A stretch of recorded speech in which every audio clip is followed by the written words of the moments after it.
Hello and welcome back. Today we're going to be talking about a really fun sequence that I was playing around with this morning. It's taken straight out of the wooden dummy form, at least the elements of it. So we combine few elements, put them together to make it a nice flow. Stay tuned, stick around for this video.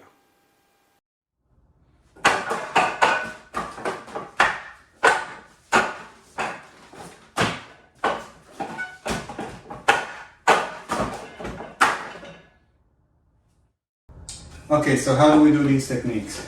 Back, back, back. Make sure your hands are going on top of each other so you don't accidentally block yourself going this way and missing, right? So we're going on top, on top, on top, on top, on top, on top. Don't use too much energy, it's not necessary unless the opponent is going straight into you with a strong punch. This is when you're going to have to just kind of, like in the form, back further away so their arm and the punch is going outside a gate. Okay, but typically what we want to do is just this type of an energy to your center. Okay. So from here, 1, 2, 3. What we are doing here is kind of a little tricky move. 1, 2, 3. We're doing a jet cell, and this jet is can be with a shift. It can be just with a little hip movement here, and then you straighten yourself up with a flat sound. Okay, 1, 2, 3. Okay,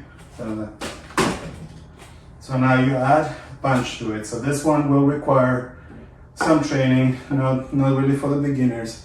So make sure you train it properly and you don't miss any elements. So 1, 2, 3 here, strike, and then we go back with the same motion, which is a jet cell. Some people like to do it straight down. Some people like to do a more jet cell like shape and go like this. Okay. Either way, go like this and then or go like this and execute that strike. The way this strike is delivered is your hip, since you are now trying to come back to the center, since you moved a little bit to the side, so you use that energy of your hip rotation to go back and stop this attack and execute a punch here. Same thing here. Strike and down. Okay. So move, strike, down. So in this case, I would probably, if you do it really fast, you can kind of, lift your arm a little bit.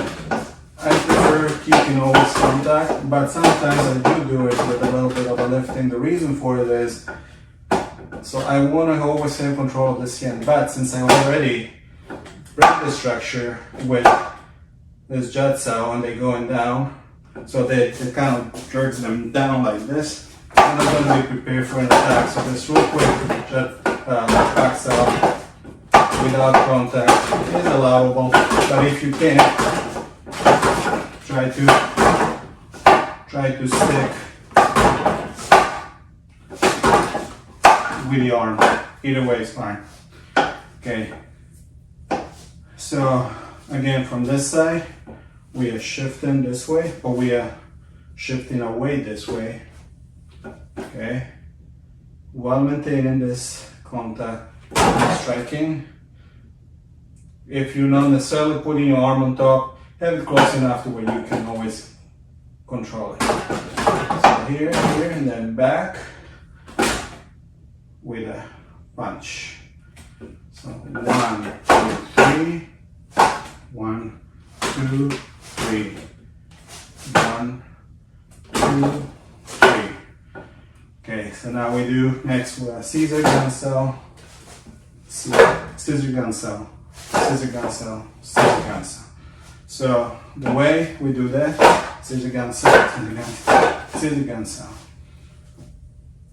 So our top arm or right arm or whatever arm is on top, in this case the right arm, is going straight into the dummy. It's going kind of like, if we are shifted this way, so it's going, it's kind of aligned with this foot. Now this lower arm is slicing down like this. Here, here, here, okay. Here, here, here.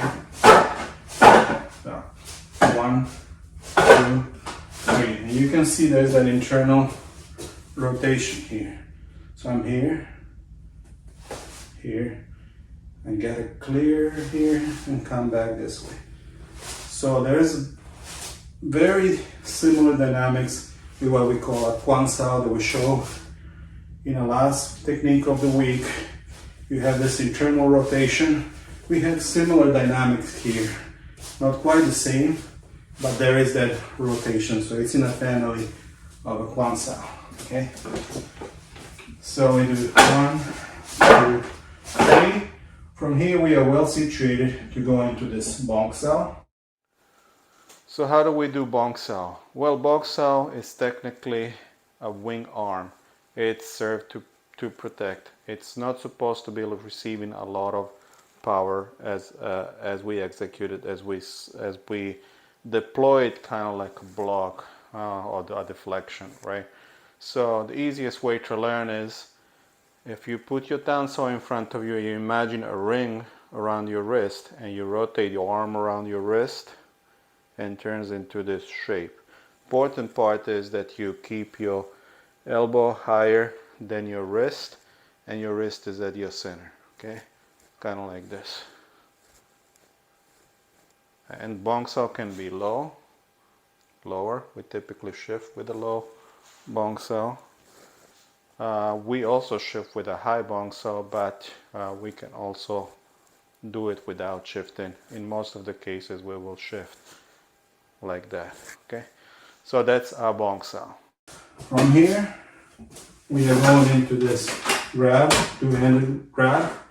And the way we do this is, from the Bong Sao, we just move to this side, and then we just do it like an outside Hyun Sao and grabbing and kicking. So we kind of like a reverse. You wouldn't grab it this way, you would do a reverse grab, assisted with your other arm, your other hand, and pull. Same thing on the other side, it's just reversed. Bong Sao, and you go for a grab, and step in, step out, and grab and kick. We go back to the Shizugan Sao. Then we go into this Cow Sao movement. Here, Cow Sao. Here you do a Jump Sao with a right hand, left hand, Jump Sao with the right hand. After Shizugan Sao, you go into Cow Sao. Your elbow is gonna go a little out. This is for controlling your opponent. It's not gonna be down like we usually do with a Hyun Sao, right? This is a Cow Sao movement where we're moving the arm out of the way. And here we are executing a Jump Sao. Jump Sao is a sinking elbow.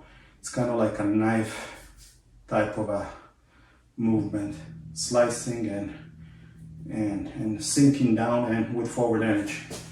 And from here, just jet and palm strike. So jet Sao, palm strike, double jet, double lifting hand or Tok Sao, and that's it.